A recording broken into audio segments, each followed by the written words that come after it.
toured. On the surface, Maplewood Drive in Ohio looked like the perfect American suburb.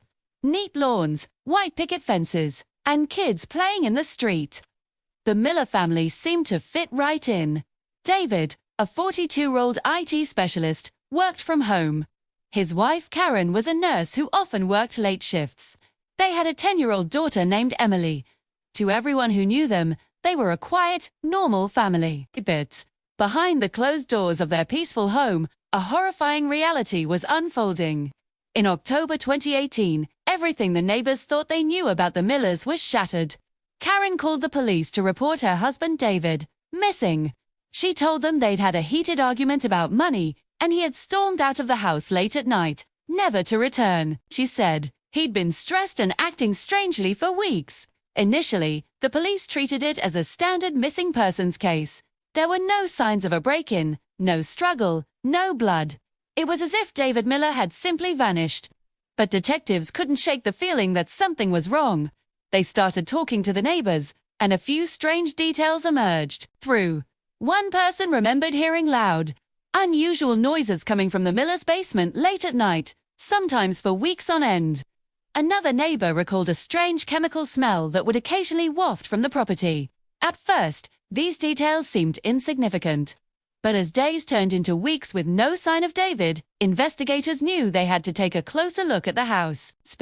When they entered the basement, the first red flag went up immediately. The walls had been freshly painted, but the job was sloppy and uneven. The concrete floor looked like it had been recently and aggressively scrubbed. In one corner, a section of drywall was a slightly different color than the rest. Detectives pulled out a thermal scanner, and it instantly lit up, showing irregular temperature patterns behind that specific patch of wall. Something was hidden there. They broke through the drywall, and what they found sent a chill down the spine of even the most seasoned investigators. Behind the wall was a small, concealed space. Inside, they found plastic sheets, ropes, and traces of blood. Forensic analysis later confirmed the blood belonged to David Miller. But the true horror was yet to be discovered. As they dug deeper, excavating the concrete floor beneath the hidden compartment, they uncovered human remains. It wasn't just David. There were two other sets of remains, both unidentified at the time. The quiet, nerdy IT specialist from Maplewood Drive had been living a monstrous double life. Investigators seized David's computer and brought in digital forensic experts.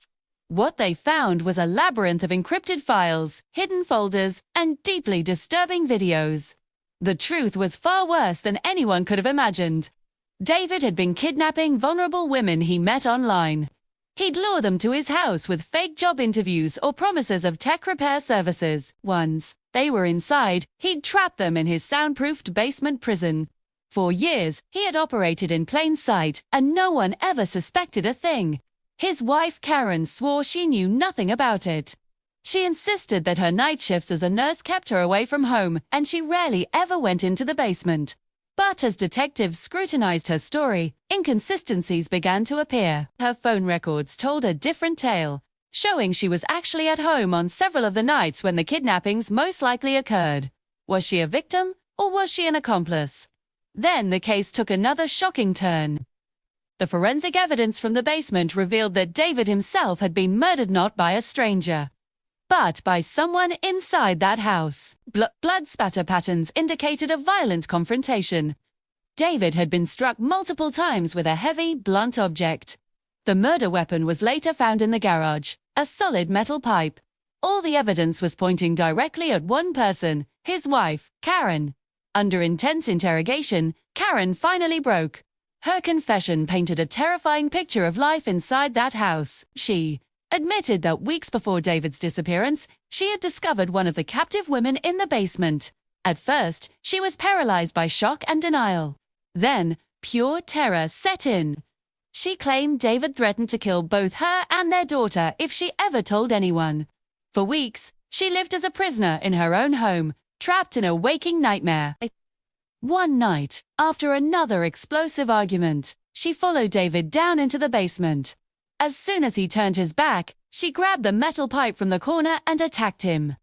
She told police she didn't stop swinging until he fell and didn't move. B. In a state of panic, terrified she'd be blamed as his accomplice, she decided to hide his body behind the wall, using the same methods he had used to hide his victims.